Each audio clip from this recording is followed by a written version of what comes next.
They had the audacity to plan the entire trip in the family group chat. I wasn't even removed from it, just ignored. I watched the messages come in one after the other: hotel options, meal preferences, swimsuit colors. My son asked if his wife wanted the window seat. My granddaughter sent a photo of matching sandals. Not once did anyone ask me if I wanted to come. Then, 2 days before the flight, my daughter-in-law sent a text to the group. "Let's keep it tight, just immediate. Family this year? Thanks for understanding." I stared at the message. I was in the room, but not in their definition of family. I'm Elaine Mercer. I'm 68, and that was the moment I knew I wasn't expected to be part of their world anymore. Subscribe and tell me in the comments where you're watching from. Thanks. I didn't reply to the message. I didn't ask what she meant. I didn't ask where I stood. There was no point in speaking to people who had already decided I didn't belong. I closed the group chat and placed my phone face down on the table. I stared at the wallpaper in the kitchen for a long time. I had chosen it 15 years ago when we first moved into that house. Pale blue with little white vines, it had reminded me of peace. Now, the color made me feel cold. I raised those children with soft hands and bent knees. Every birthday cake, every late-night fever, every rent paid quietly behind the scenes, I did that. I stayed when their father left. I filled every silence in that house with love. I thought that meant something. I thought love, when given fully, would plant itself somewhere permanent. I used to think I was the center they returned to. Turns out, I was just the background they got used to blurring out. The next morning, I made myself coffee and drank it slowly. I didn't cry. I didn't scream. I just sat in my chair and listened to the refrigerator hum. I waited for one of them to realize what they had said. Waited for someone to knock on my door and say it was a mistake. But no one came. Only silence. The kind of silence that makes you feel like a ghost in your own home. That evening, I checked the airline. Still had access to their travel account. I had set it up years ago when my son didn't know how to register for miles. The flight was confirmed. I stared at the confirmation number. My name wasn't on the list. But I was the one who paid for that card. The one they used for all their flights. I didn't get angry. It got very, very quiet. I remember when I first gave them that card, it was my son's 30th birthday. He had just started a new job, and they were barely making rent. His wife was pregnant, and he looked so tired all the time. I handed him the envelope at the small family dinner I had cooked. No cake, just Pete's cobbler the way he liked it. Inside the envelope was the card and a note in my handwriting. Use it for emergencies or something special.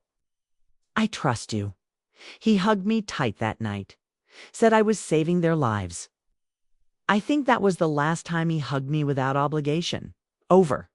The years they used the card more and more. I didn't ask questions. A cruise here, a new laptop there, flights for the kids to Disneyland. I saw the charges. I always did. I'd never mention them. That was my gift. Silent support. Unseen. Like a foundation under a house. They walked all over it. That was fine. That's what love does, right? But the thing about being silent for too long is that people start thinking you have nothing left to say. They use that card to book the trip. First class, hotel by the water, dinners prepaid. I saw the itinerary. I watched it all unfold. Transaction. By transaction, like watching strangers decorate a life that used to include you. No one asked me. Not once. No call, no note, no seat at the table. Just the sound of them moving on without me. One cheerful message after another. I spent that week folding laundry that didn't need folding. I wiped already clean counters. I reorganized drawers just to pass the time. Every now and then, I'd glance at my phone, pretending I wasn't waiting for it to buzz, when my daughter-in-law posted a photo of the luggage stacked by the door with the caption, "Can't wait to relax with my people." I felt something close in my chest. Not break, just shut. I had given them everything. And now they wanted a trip funded by me without me. as if I had expired quietly and was now just a name on a card. The next morning, I brewed tea instead of coffee. Coffee felt too strong for how soft and sore I was feeling. I sat at the table with my tea, the soft whistle of the kettle still ringing in my ears, and I opened the laptop. I logged in to the airline account. I pulled up the reservation. Flight to Maui. 4 passengers, all of them familiar. I had once carried every one of them in my arms. I hovered over the booking. My hand didn't shake. There was no fire in my chest. It's just a stillness I hadn't felt in years. Like the kind of calm that comes before a storm, but the storm never arrives. Because this time, I am the weather. They told me I wasn't welcome. So I made sure the sky heard it too. I clicked the button, cancel reservation, refund to original. Payment method done. I closed the laptop and breathed in. The air felt different, sharper, cleaner. That evening I baked. Not for anyone else, just for me. Banana bread, the kind I used to make when the kids were little. I remembered their sticky fingers, their bedtime laughter, the way they used to call for me in the dark. I let the memories rise with the heat of the oven, and I didn't cry. I just stood in it, like weathered wood letting the sun in. They called the next morning. First my son, then my granddaughter, then his wife. I didn't answer, not yet. I listened to their voicemails, each one more frantic than the last. One of them said it must be a mistake. Another said the airline must have messed up. Then came the real one, my daughter-in-law's clipped voice, trying not to sound panicked, just wondering if I had touched something I shouldn't have touched something. I held them, fed them, paid for their dreams, and they wonder now if I touched something. I sat on the porch and watched the sun come up. That little silence before the world starts moving, it felt like mine again. My phone buzzed with another message. This time it was my son. Can we talk? I think this got out of hand. Out of hand as if love was a leash I had let slip. No. What got out of hand was their comfort with using me. What got out of hand was the way they forgot I had hands at all. Hands that once fed them, held them, worked double shifts to clothe them. Hands that also know how to press a button. I didn't reply, not out of cruelty. It's just clarity. There was a quiet power in the act, not revenge, not rage, just reset. They would fly nowhere that week. And I would sit with myself, finally, without apologizing for my presence. That night, I changed the password on the airline account. Then I closed the browser. Then the light, and I slept deeply, without dreaming of anyone asking me if I was coming along. The third day, they stopped pretending it was a glitch. The messages changed tone. My sons were still polite, still holding on to the idea that I'd come around if he'd just used the right words. But the panic in his voice was unmistakable. He sounded like a man trying to hold water in his hands. His wife wasn't so careful. She sent a long text, said I had crossed a line, said she didn't understand what had gotten into me lately, said I needed to remember my place. That last line stayed with me. My place, as if all those years of holding them together had earned me a seat beneath their feet. I didn't reply. Not out of pride, not even out of hurt. Just quiet. That morning, I walked into my bedroom, pulled open the bottom drawer, and took out the folder I hadn't touched in years. The one with the papers, bank information, card authorizations, property title, all of it in my name. Not because I didn't trust them, but because for decades I had to be the responsible one. It's the one who thought ahead while they learned how to be adults. Turns out they learned only the parts that benefited them. I sat on the bed and sorted through it all. Every paper I touched felt like an anchor. Not heavy, but grounding. For the first time in years, I didn't feel like a ghost. I felt real. The trip had been canceled. The flight refunded. But what it returned to me was more than money. It was something I had almost forgotten I could still claim. Self-respect. I made a list that day. Not a dramatic one. No ink blots or angry scratches. Just a calm column of things I had handed over too freely. Financial access, emotional labor, unquestioned forgiveness at the top of the second column. I wrote one word, dot. Enough. It was a cool day. Windy. I opened the windows and let the air move through the house. It smelled like dust and time, like years of not saying what needed to be said. I made myself lunch, nothing fancy, a boiled egg, toast, a sliced apple. I ate it slowly with both hands on the table. No phone, no distractions. It's just me reminding myself I was still here. They used to make me feel so needed. Now they acted like I was a relic, something sweet to visit once a month, and only if it didn't interfere with their schedule.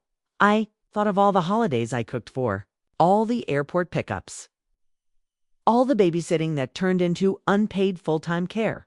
And yet, when it came time to rest, to be honored, I was told not directly. Of course, that I was extra luggage unnecessary. I didn't cancel the trip. Out of spite. I canceled it because it was mine to cancel. It's just like the years ahead of me.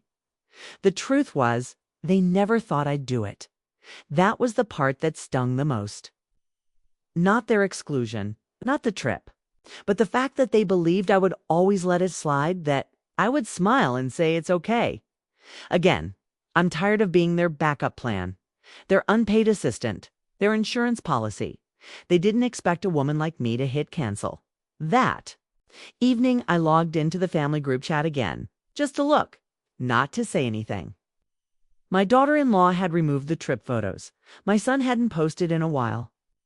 My granddaughter had changed her profile picture. A small shift, but telling. Like they were all rearranging the room now that I'd stood up from the corner. I closed the app and deleted it from my phone. Then I made tea. I took it to the back porch and sat under the sky. The wind had calmed. The quiet felt honest. For once, no one needed me. And for the first time, I wasn't afraid of that. I went inside and stood in front of the mirror. Not to criticize, just to see myself. I touched my own cheek. Soft, warm. Still here? I whispered something, barely audible. Not to anyone, just to the woman staring back. You're allowed to be done. It didn't echo. It didn't need to. That night, I took out a notebook. Not the kind with lines and plans. A blank one. Fresh, I wrote the date on the first page. Then I wrote one sentence. They told me I wasn't welcome, so I finally believed them. And then I turned the page, blank, but mine. I didn't sleep much that night, but I wasn't restless. It was the kind of wakefulness that comes with clarity. Like your body knows something important is finally shifting and it won't let you miss it.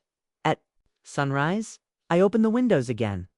The house felt different now. Not because anything had changed inside it. The curtains were still slightly crooked. The floor still creaked in the same spot near the hallway, but because I had stopped holding my breath in it. I made oatmeal and added a few slices of banana. Simple, warm. I ate it in silence, not out of sadness, but reverence. For myself, when I finished, I went to the desk in the study, the one no one ever touched except to leave junk mail on, clued it off, wiped it down, sat down, and then I started making calls. I called the bank first, spoke softly, clearly, asked for all secondary users to be removed from the card. They asked why. I said I didn't need to explain. And they said that was fine. I called the airline next, changed the passwords, updated the contact information. I called the insurance agent, removed names that didn't need to be there anymore. Each call felt like stitching something back into myself, threading my name where it had been fading, quietly, without fanfare. No. One tells you how freeing it is to reclaim your own life in paperwork. It isn't glamorous. It doesn't make for a good story over dinner, but it is power. It's the kind that no one sees, yet holds everything together. The last thing I did that morning was open the safe. I hadn't touched it in years. Inside were a few documents, my wedding ring, and an old photo of the kids when they were little, sitting on the porch steps with messy hair and open mouths, laughing about something I couldn't remember anymore. I held that photo for a long time, They had once needed me for everything. Shoelaces, spoons, sleep. They had called me from school when they forgot their books, cried into my lap when their friends were cruel, woke me in the night just to ask if monsters were real. Now they moved as if I were the ghost. I slid the photo into the drawer, not to discard it, but to set it down gently. Memory shouldn't be a leash. By noon, I had packed one suitcase, not with clothes, not yet, just documents. Jewelry I still cared about. A book I hadn't finished reading. A soft shawl that smelled faintly of lavender. And my notebook. I wasn't running away. I was stepping back.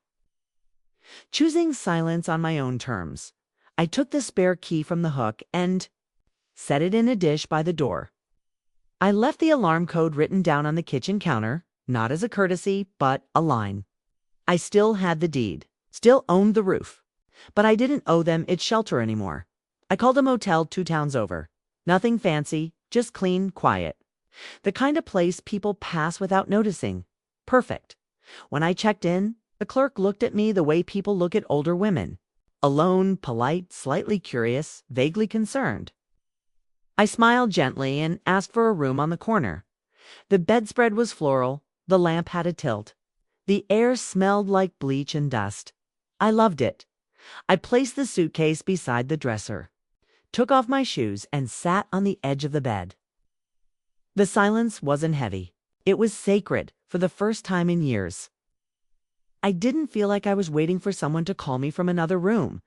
I opened the notebook again, wrote one line. I am not a guest in my own story. That night, I sat by the window and watched cars pass. Each one carried people with somewhere to be, someone waiting. I didn't feel bitter. I just observed. I thought of all the times I had been told to wait. Wait to speak. Wait to be included.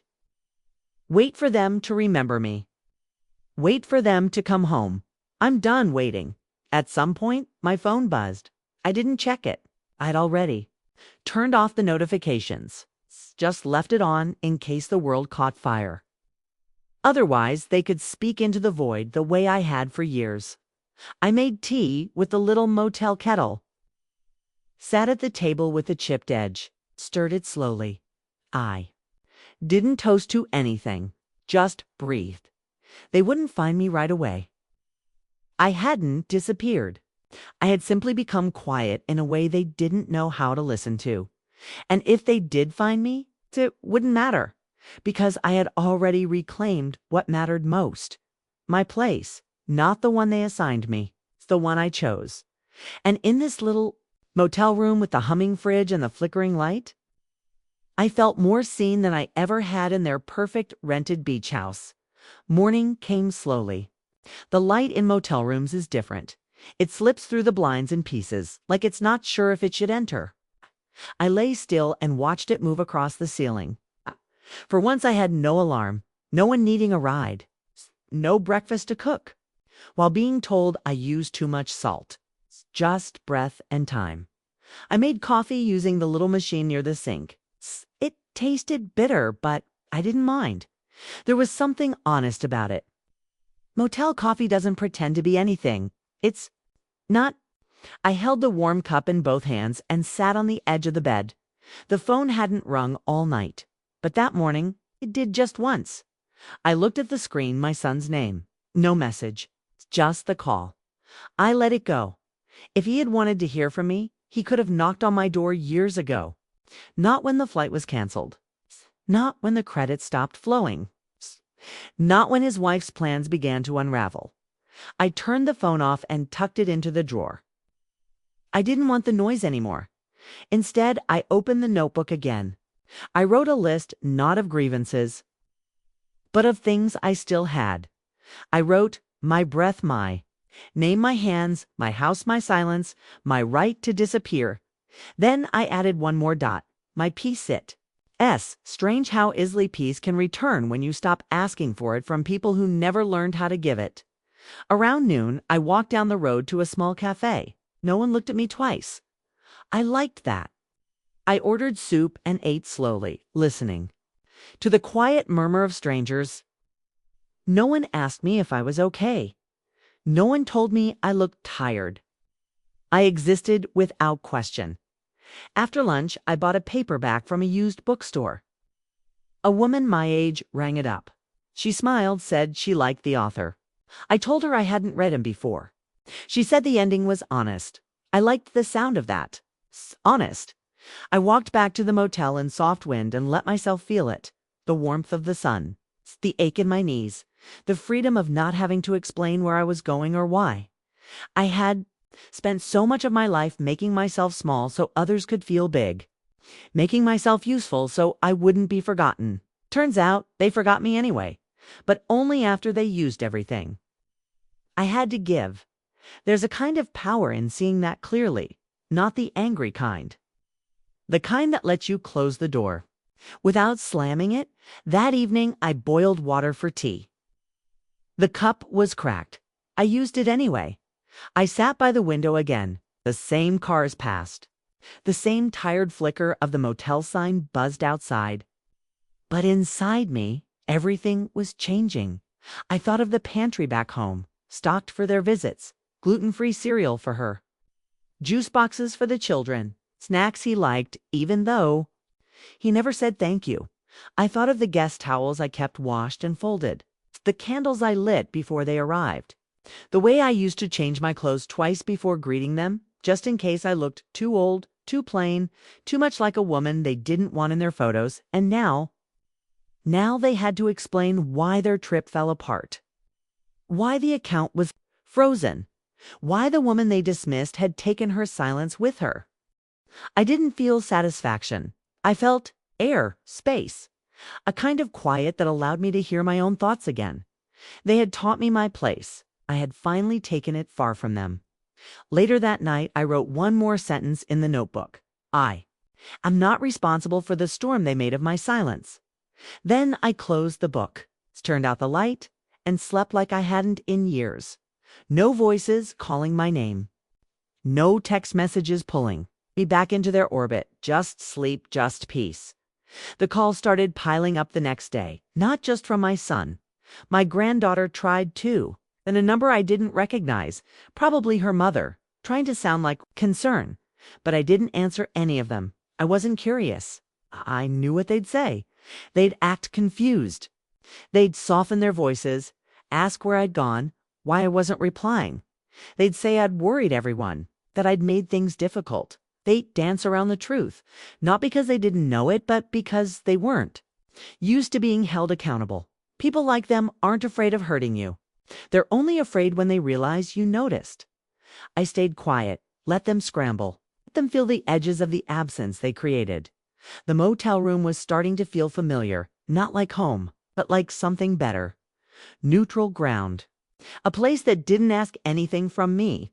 That morning, I walked to the front desk and extended my stay by 3 more nights. The clerk smiled and said the room was available. I nodded. Didn't explain myself. I didn't owe an origin story anymore. Back in the room, I stood at the little table and slowly laid out the contents of my suitcase. The documents, the notebook, my shawl, the jewelry box with only 3 pieces I still wear. My own small collection of essentials. Everything I needed could fit on that surface. Everything else I'd left behind. There was a time I would have felt shame about walking out like this. Would have imagined them spinning stories to neighbors, covering up the fact that I was gone. But the shame isn't mine anymore. That's the quiet gift of being pushed too far eventually. If you stop carrying other people's comfort, they wanted me invisible, but only on their terms. Quiet, available, funding the fun, but never in the photo. Never at the center. Now they were learning what true absence felt like. Around lunchtime, I received an email. I hadn't checked in days. It was from my son. The subject line said, "Please call me, Mom," no greeting in the message. Just a few clipped sentences. He said he didn't understand what was going on. Said the kids were upset. Said his wife was trying to hold things together. That things had gotten dramatic. He asked, "Can we fix this?" That was the word that stayed with me. Fix, as if I were broken. As if this were a spill I should hurry to mop up. I didn't reply because this wasn't drama. This was clarity, and I had waited too many years to be seen, not as a source of income or a babysitter or a backup plan, but as a person. They never asked how. I was not never checked if I needed anything. The only time I was central was when they needed access to something I had. The only time I was wanted was when I made things easier, and I did make things easier. For decades, I smoothed the edges of their messes. I paid for the unexpected. I bit my tongue when their words cut too close. I smiled in pictures even when I wasn't invited to be part of the memory. That's what mothers are taught. Give until you disappear, and then feel grateful when they remember you exist. Well, they remembered me now. I walked to the laundromat that afternoon, washed my shawl, my 2 cardigans, a nightgown. While the machine rumbled, I sat near the window with my paperback open. The light was warm and flat. It's the kind of light that doesn't flatter or lie. It tells the truth. There was another woman across the aisle, maybe in her 70s, folding sheets slowly. She looked up and gave me a nod. I returned it. Nothing spoken, just a kind of knowing. That evening, I sat outside on the little strip of concrete outside my room, ate crackers and cheese from the mini fridge, drank cold tea, wrote a new sentence in my notebook. Let them feel the silence they once assigned to me. It wasn't revenge. It wasn't punishment. It was the natural result of years of imbalance, of being leaned on, drained, and left behind the moment I asked to be seen. Sometimes you don't need to slam the door. Sometimes you just walk out so quietly they don't realize you're gone until they need something and find the house empty. That night, the motel sign buzzed again. The hum was comforting. Familiar, my phone buzzed once more. Another voicemail. I didn't listen. Instead, I reached for the remote. Watched half an old movie with the sound low, then turned everything off and curled beneath a thin motel blanket. I wasn't lonely. Lonely is when you're surrounded by people who look right through you. This was solitude, and I was learning to love it. I woke to rain, not heavy, just enough to whisper against the window and blur the streetlights outside. I stayed in bed a while listening. Rain doesn't ask questions. It doesn't want anything from you. It just falls. I made coffee and watched it drip slowly into the stained carafe. My reflection in the window looked older in this light, but not tired, just whole. It had been 6 days since I left the house. 6 days without performing. Without waiting for a knock on the door or a passive-aggressive comment about how much salt I'd used in the stew. 6 days without being anyone's unpaid helper or emotional sponge. And not once had I missed the noise. I stepped outside with my coffee, sat on the bench beneath the motel's overhang. The world looked softened by the drizzle. Cars passed quietly. The clouds above seemed to hang low, like they too were listening for something unspoken. That morning, I walked to the corner shop, bought fresh socks, a comb, a small bottle of lavender lotion. The man at the register asked if I was passing through. No, I said, just passing back to myself. He nodded like he understood. Maybe he did. Later, I stopped at the public library and used one of their computers, created a new email, a new online bank account, redirected everything to my name, my number, my new password. One by one, I removed their access. They wouldn't even know it yet. But it was done. That afternoon, I walked into a diner down the block and sat by the window. I ordered soup and bread. The waitress was young, polite, didn't rush me. I liked that. I liked being a stranger. I liked not having. To prove my worth, there was a woman 2 tables over with silver hair and a paint-stained sweater. She was reading a worn mystery novel. She looked up once and smiled. I smiled back. I don't know what it is about women our age.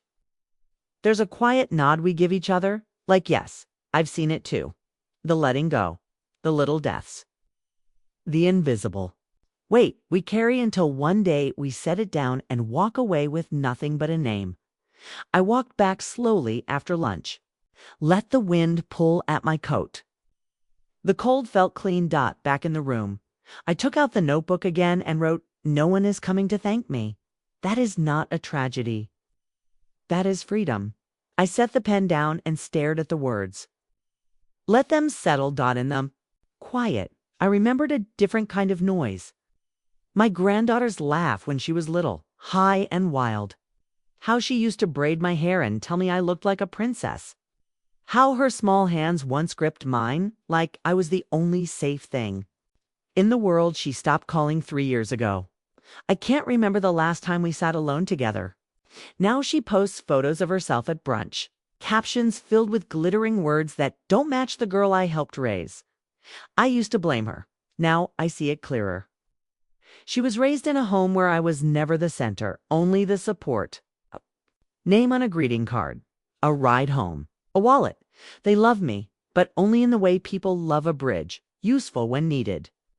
Forgotten, once crossed. I boiled water again, poured it into the motel's chipped cup, held it while it cooled. That evening, I called the library and asked if they needed volunteers. The woman on the phone sounded surprised but pleased. She said they were hosting a local story hour. I told her I used to be a teacher. She said they'd love to meet me. I smiled after I hung up. It's a real one, small, solid. They had erased me. And in that empty space, I had found something unexpected. Room to begin again. Without apology, room to stop explaining. Room to sit with people who saw me not as a relic, not as a resource, but simply as a woman with time and tenderness and stories to tell. As night fell, I didn't feel the old ache in my chest. Just a quiet awareness, a soft kind of hope. They were probably still calling each other, spinning their confusion into stories, blaming the airline, the app, the bank, me. Especially me. I let them. They had spent years deciding what version of me they preferred. The quiet one, the convenient one, the one who kept paying but never asked to be seen. This version, she terrifies them. A mother who says, "Nothing takes back everything," and walks away without a trace of anger, only clarity. That night I wrapped myself in the shawl, turned out the light. Let the darkness hold me. I was not waiting to be rescued. I had already done it. The next morning there was a letter slid under my motel room door. Not a knock, not a message. It's just a plain white envelope with my name written in my son's handwriting. Okay. I sat on the edge of the bed and stared at it for a while. The motel was silent except for the soft hum of plumbing in the walls and the distant sound of tires moving across wet pavement. I didn't open it right away. Instead, I made tea and sat by the window, watching light break through the clouds. The sky had softened. There was something in the air, not forgiveness, not quite, but stillness. Like the weather had paused to see what I would do. When the tea was halfway gone, I finally opened the envelope. It was handwritten. 2 pages. No greeting, no dear mom. Just words. He said he was sorry, that things had gotten away from him, that he hadn't meant for me to feel excluded, that the trip wasn't supposed to be a statement, that his wife hadn't meant it that way. He wrote that the kids missed me, that the house felt strange without my voice, that they didn't realize how much I did until it was undone. He asked where I was, said they wanted to visit if I was open to it. I folded the letter carefully and placed it in the drawer beside my notebook. It wasn't anger I felt. It wasn't relief either. It was something quieter, like the sound of a door swinging shut behind you after standing open for too long. That afternoon, I went to the library. The woman at the front desk smiled when I introduced myself. Her name was Carmen. She wore a cardigan with a missing button and a bright blue scarf. She took me to the children's section and asked if I'd like to help organize the reading corner. I nodded, said I'd be happy to. There was a boy there, maybe 7, sitting cross-legged on the rug with a book nearly falling out of his lap. He looked up at me like I was made of something safe. I sat near him and picked up a picture book. Didn't speak, just turned the pages slowly. He scooted closer. When I glanced up, Carmen was watching from across the room. She gave me a soft nod. No one needed to say anything. I stayed for 2 hours, helped sort a box of returned books, laughed quietly when I found one with crayon drawings inside. On my way out, Carmen touched my arm gently. "You're welcome here," she said. 3 words, and somehow, more than I had heard from my own family in years. I walked back to the motel in a light drizzle. My shoes got a little wet. I didn't mind. The wind felt good against my face. Back in the room, I changed into dry socks and wrote in my notebook, "Some apologies arrived too late to carry weight, but they still land like a feather on the shoulder. You feel them. You just don't carry them." The letter was still in the drawer, unanswered. I didn't know yet if I'd reply. Maybe, maybe not. That decision didn't need to be made today, or ever. Later, I opened my old jewelry box and found the small locket I used to wear when my kids were little. Inside was a photo of me with both of them in my arms, their cheeks pressed close, all of us smiling like we had everything we needed. I stared at it for a long time. That woman, the one in the photo, she gave them everything. She stretched herself into pieces and called it love. And for a long time it was. But that chapter had ended. Now I wasn't trying to be the mother who made everyone comfortable. I was learning how to be the woman who made herself whole. The phone vibrated once that evening. A message from my granddaughter. "Hi, Nana. Are you okay?" 3 words. Short, simple. No punctuation. I held the phone for a long time. I didn't reply. I turned it off because I was okay. For the first time in years, I was more than okay. I was unhooked. They could send letters. They could knock. They could call and say it was all a misunderstanding. But the truth wasn't complicated. They left me out, and I stayed gone that night. I ate dinner on the bed, crackers, cheese, a boiled egg I'd made earlier. It tasted like peace, small, plain mine. I thought of the boy in the library, the way he had looked at me, like I belonged in the room. I thought of Carmen's hand on my arm. "You're welcome here," not because I had paid. Not because I had cleaned the fridge or paid for the plane ticket or stayed silent for the sake of peace, but just because. I showed up. I turned off the lamp and let the dark settle, and for the first time in years, I didn't feel the need to be forgiven for anything. I stayed one more week, not because I was hiding, but because I wasn't ready to return to a place that didn't feel like mine anymore. The motel room had become something different. A resting place, a pause between versions of myself. I had come here with a suitcase full of proof documents, cards, memories. I would leave with something weightless but stronger, myself. Each morning I walked to the library, helped shelve returns read to children, sometimes just sat with Carmen and talked about small things. The weather, books, what it meant to begin. Again, at our age, she didn't ask about my family. That was the kindness. She let me arrive as I was, not someone's mother, not someone's burden, not someone fading quietly in a corner, just Elaine. A woman with tired eyes and steady hands. On my last day, she gave me a small notebook, plain soft cover. Inside, she'd written, "You belong, anywhere you choose." I thanked her without words. Just a nod, a hand on her shoulder. Some things don't need to be spoken to be understood. I packed that night, took only what I came with. Left the motel key on the nightstand with a little note folded beside it. Just one sentence. "Thank you for the silence." I took a cab into town and asked the driver to take the long way. I needed to see things, not familiar streets, but unfamiliar corners. Places I'd never noticed when my world was smaller, centered. On being needed. We passed a park, a bakery with a faded sign. A church with its doors open. People were out walking, their coats pulled tight in the wind. None of them knew me, and I felt something like grace in that. I had no plans to go back to the house that day. Instead, I went to a lawyer's office. It's a quiet old building, no music in the waiting room. It's just the sound of someone typing behind a glass door. I sat across from a man who looked young enough to be my son, but kind enough to listen. I slid the folder across the table. Property papers, will documents, a note I'd written the night before. I told him I wanted to make changes. Legal ones? He didn't. Flinch just nodded and opened the folder. I removed names, adjusted signatures. reassigned rights, not out of vengeance. But because clarity needs to be written down, I named Carmen as my healthcare proxy. I added the local library as a beneficiary. I set up a trust for a cause I believed in, one that had nothing to do with blood and everything to do with choice. I asked him if it was too late to change everything. He smiled gently, said it's never too late to decide who gets your voice. When I left the office, felt taller, not in stature, in spirit. I walked down the block to a small cafe, sat by the window, ordered soup. It came with crackers and a cloth napkin. I ate slowly. Let each bite remind me I was no longer swallowing words I didn't want to say. After lunch, wrote one final entry in the notebook Carmen gave me. This time, I decide who gets to call me anything else. I closed the notebook, sat still for a long time. Then I walked not home.